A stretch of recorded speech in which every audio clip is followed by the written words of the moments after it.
Hello everyone, नमस्ते India and wonderful welcome to civil aspirant. I hope आप सभी लोग काफ़ी बेहतरीन होंगे। इस वीडियो के अंदर मैं जिस टॉपिक पे बात करने वाला हूँ आपने शायद थंबनेल और टाइटल के माध्यम से समझ लिया होगा। मैं इस वीडियो के अंदर बात करूँगा जो भी एस्पिरेंट दिल्ली आना चाहते हैं या फिर जो भी एस्पिरेंट सोच रहा है कि दिल्ली आकर कोचिंग करना चाहता है, दिल्ली आकर रहना चाहता है, तो उसका मंथली खर्च कितना हो सकता है, आपका मंथली बजट कितना जा सकता है अगर आप दिल्ली में रहेंगे तो, और वो भी यूपीएससी की तैयारी के लिए। इस वीडियो के अंदर मैं आपको इसके रिगार्डिंग सारी जानकारी बताऊंगा। साथ में मैं आपको ये भी बताऊंगा कि सस्ते रूम आपको कहाँ पे मिलेंगे। दिल्ली जाने से पहले आपको किस किस छोटी छोटी जानकारी के बारे में आपको जानकारी होनी चाहिए, इसके बारे में भी मैं आपको थोड़ी बहुत जानकारी बताऊंगा। सबसे पहले काफ़ी एस्पिरेंट मुझे कमेंट करके पूछते रहते हैं कि आप वीडियो क्यों बनाते हैं, आपको पढ़ना चाहिए तो आप वीडियो क्यों बना रहे हैं। सिंपल सा कारण है कि जो मैं वीडियो बना के आपको जानकारी देता हूँ वो कोई आपको टीचर नहीं बताएगा। कोई भी जो यूपीएससी के कोचिंग वाला है वो आपको इसके बारे में जानकारी नहीं देता है। न्यू एस्पिरेंट को जब इसके बारे में जानकारी मिलती है तो उसको काफ़ी हेल्प हो जाती है और काफ़ी वो फ्रॉड होने से बच सकता है। इसके बारे में मैं वीडियो बनाता हूँ।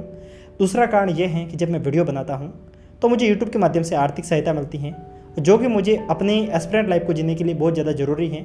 इसके लिए मैं वीडियो बनाता हूँ और मुझे जहाँ तक उम्मीद है मेरे वीडियो से आज तक किसी को कोई नुकसान नहीं हुआ होगा और मुझे जहाँ तक पता है आपको डेफिनेटली हेल्प होती होगी। सो इंट्रो को यहीं पे ख़त्म करते हैं, चलते हैं वीडियो को शुरू करते हैं। सबसे पहले बात कि आप दिल्ली में रहेंगे कहाँ पे। क्या पूरे दिल्ली में यूपीएससी के एस्पिरेंट है? नहीं दोस्तों, ऐसा कुछ भी नहीं है। दिल्ली बहुत बड़ा है। दिल्ली को अगर आप देखने जाएंगे तो कुछ छोटा दिल्ली नहीं है, दिल्ली बहुत बड़ा है। वहाँ पे हर जगह पे आपको यूपीएससी के एस्पिरेंट देखने को नहीं मिलेंगे। यूपीएससी की तैयारी करने के लिए एक छोटा सा हब कह सकते हैं, छोटा सा एरिया कह सकते हैं, जहाँ पे आपको यूपीएससी के एस्पिरेंट देखने को मिलते हैं। मैं ये सोच के वीडियो बना रहा हूँ कि आप में से बहुत से एस्पिरेंट दिल्ली को अभी तक एक बार भी विजिट नहीं किए हैं, वे अभी जाके अभी दिल्ली जाएंगे और अभी दिल्ली के बारे में वे विचार बना रहे हैं। दोस्तों, दिल्ली में दो ऐसे एरिया हैं जहाँ पर आपको यूपीएससी की ज़्यादा तादाद में कोचिंगें देखने को मिलती हैं, जहाँ पर आपको ज़्यादा एस्पिरेंट देखने को मिलते हैं। एक एरिया है जिसका नाम है मुखर्जी नगर। मुझे जहाँ तक पता है आपने डेफिनेटली इस एरिया का नाम सुना होगा, मुखर्जी नगर, जो कि हिंदी मीडियम के लिए काफ़ी पुराना एरिया कह सकते हैं, काफ़ी पॉपुलर एरिया कह सकते हैं।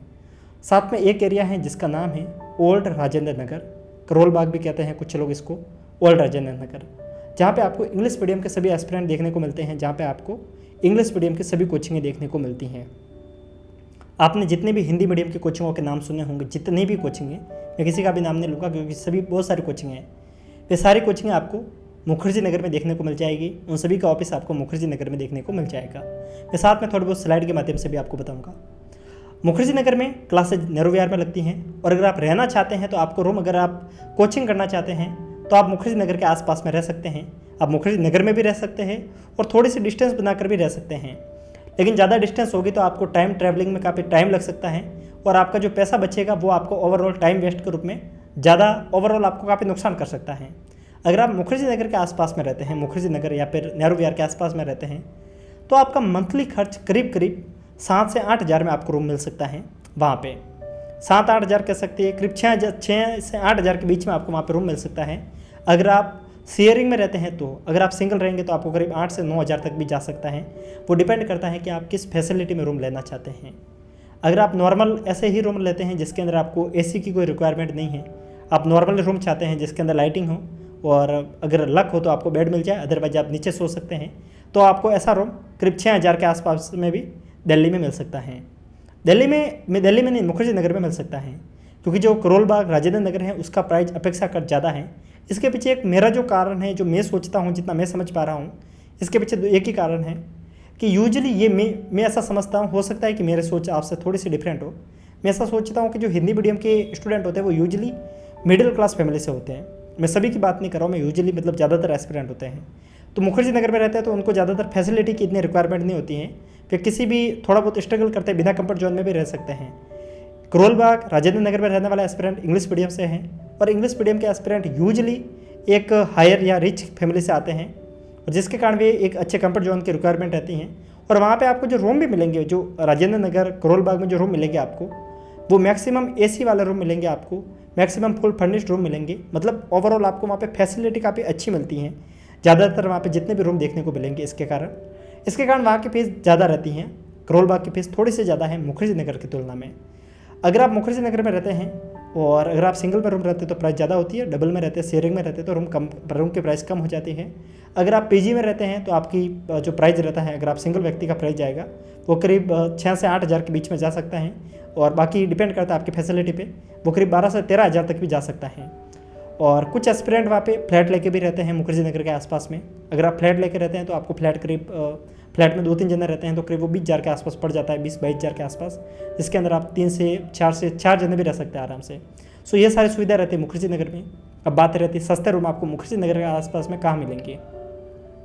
दोस्तों अगर आप मुखर्जी नगर से थोड़ा सा दूर जाएंगे तो आपको वजीराबाद देखने को मिलेगा, गांधी विहार देखने को मिलेगा, जहाँ पे आपको अपेक्षाकृत सस्ते रूम मिल जाएंगे, क्योंकि वो मुखर्जी नगर से करीब आप मान के चलिए करीब किलोमीटर के आसपास की डिस्टेंस रहती है, जहाँ पे आपको डेली बेसिस पे रिक्शा भी देखने को मिल जाएंगे। डेली बेसिस पे आप अप डाउन कर सकते हैं। 10 रुपये लेते हैं आने जाने छोड़ने के, 10 रुपये आने के 10 रुपये जाने के, तो 20 रुपये डेली का खर्च होता है।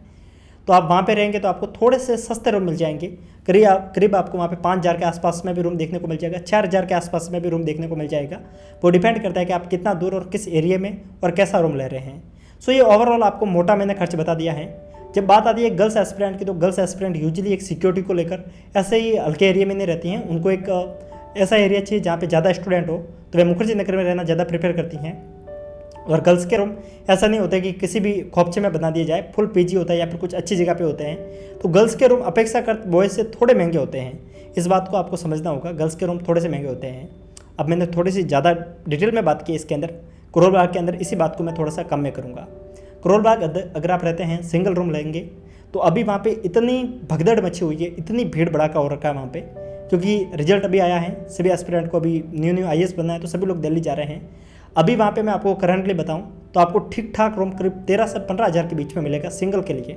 और अगर आप डबल के लिए रहते हैं तो करीब 20 हज़ार के आसपास 2 जनों के लिए रूम मिलता है। और उसमें भी अगर आप थोड़ी सी फैसिलिटी बढ़ाते हैं, लाइक आप AC प्योरीफाई, थोड़ा सा फुल फर्निश्ड रूम लेते हैं, क्योंकि यूजुअली वहाँ पे एस्पिरेंट रिच फैमिली से आते हैं तो ऐसी रिक्वायरमेंट उनको रहती हैं, तो उसका जो खर्च आएगा वो करीब आपके 20 हज़ार तक भी जा सकता है राजेंद्र नगर में रहने का। अगर आप राजेंद्र नगर, मतलब राजेंद्र नगर और करोल बाग एक ही है। करोल बाग एक मेट्रो स्टेशन है और राजेंद्र नगर जो बाजीरामन रवि और जो विजय नाइस वाला जो कोचिंग वाला एरिया है, वहाँ पे उसको ओल्ड राजेंद्र नगर बोलते हैं। और सड़क से जो दूसरे साइड का एरिया है उसको करोल बाग एरिया बोलते हैं। दोनों सेम ही है, एक ही एरिया बोलते हैं। काफ़ी कन्फ्यूजन का विषय भी रहता है। तो इस एरिया में अगर आप रहते हैं, अगर आप PG में रहते हैं तो इसका चार्ज लगभग ज़्यादा रहता है। लगभग मैंने आपको बात बता दी अप्रोक्सीमेट। अगर आप सिंगल रहेंगे तो आपका खर्च करीब 13 से 14 हज़ार के आसपास जाएगा सिर्फ रहने का। अगर आप इसमें खाने को इंक्लूड करेंगे तो इसी खर्च को आप करीब 18-19 हज़ार तक लेके जाएंगे। और अगर आप अपनी फैसिलिटी को कम करेंगे, जैसा मेरा एक दोस्त वहाँ पर रह रहा है तो उसने करीब 9.5 हज़ार में भी रूम ले रखा है, पर उसमें ज़्यादा फैसिलिटी नहीं है, सिर्फ एक रूम है, उसमें कूलर भी नहीं है और काफ़ी ज़्यादा छत पे है, सबसे ऊपरी फ्लोर पे रूम है, तो फैसिलिटी कम है तो उसका चार्ज 9.5 हज़ार है। वहीं थोड़ी सी फैसिलिटी बढ़ेगी, चार्ज बढ़ जाएगा। तो राजेंद्र नगर में रहना है, इंग्लिश मीडियम है, तो अपना आप बजट मान के चलिए करीब 19 से 20 हज़ार जाएगा मंथली। कम से कम करके आप 15 हज़ार तक ला सकते हैं, इससे कम आप कभी भी नहीं ला सकते, क्योंकि खाने का खर्च इतना हो जाएगा। थोड़ा बहुत आप वहाँ पे रहेंगे, सुबह शाम आपको कहीं बाहर जाएंगे, चाय पियेंगे, वो उसके लिए खर्च हो जाएगा।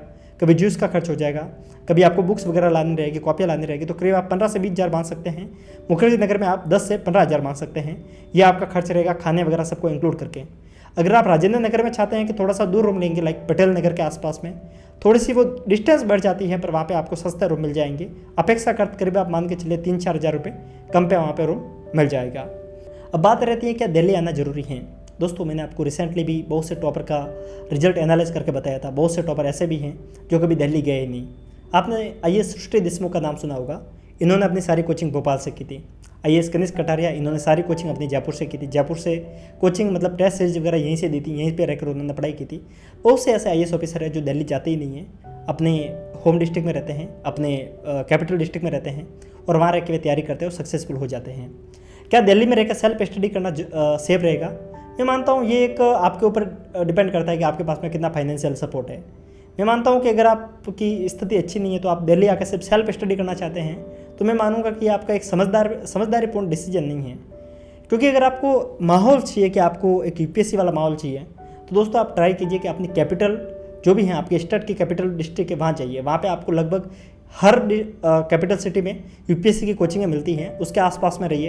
वहाँ पे आपको अच्छा माहौल मिल जाएगा, लाइब्रेरी में अच्छे स्टूडेंट मिल जाएंगे, UPSC वाला माहौल वहाँ पे भी मिल सकता है। और जो दिल्ली में आपका खर्च आएगा उसमें आप डिवाइड बाय 2 कर लीजिए, आपको 2 का भाग दे दीजिए, उतना खर्च आपको देना पड़ेगा कैपिटल सिटी में। इतना फर्क आ जाता है। तो कोई ज़रूरी नहीं है कि दिल्ली आके आप सेल्फ स्टडी करें। सेल्फ स्टडी के लिए मैं आपको ये बोलूँगा कि आप किसी भी अपने होम डिस्ट्रिक्ट में रह सकते हैं। दिल्ली तो आप तभी आइए जब आपको बस यही है कि आपको दिल्ली आकर ही कोचिंग करना है। और मैं मानता हूँ कि आजकल हर कैपिटल सिटी में कोचिंग अवेलेबल है और ऑनलाइन कोचिंग बहुत ज़्यादा अवेलेबल हैं। जब ऑनलाइन कोचिंग इतनी अवेलेबल है तो दिल्ली आना कोई ज़्यादा ज़रूरी नहीं है। मैं खुद अभी दिल्ली से दूर आ गया हूँ, मैं खुद दिल्ली में नहीं रहता हूँ, तो इन सारी बातों को मैंने अभी जो समझा, अभी रिसेंटली मैं दिल्ली जाकर आया, इन सारी प्राइस के बारे में समझा, इसके कारण मैंने आपको बताया।